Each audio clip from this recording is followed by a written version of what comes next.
जे UPPL हान्जाया रावजोंबो गोरोबा मानोना मोनसे गिदिर सिमां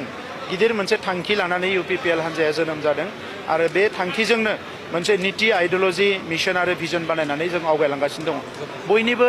साननाय हनाया जेब्लायबो पजिटिभ बेबायदि नङा समाजा जि समनिफ्राय जागायदों बै समनिफ्रायनो बेवहाय मोजांबो दङ गाज्रिबो दङ बै समावबो गाज्रि मोनसे थासारि दङमोन खोमसि फोथायनाय सिखाव दाखायत बायदिसिना दङमोन दा लासै लासैनो मोनसे एन्टि ससियेल थिंकिंआ जोबदों गुबुन मोनसे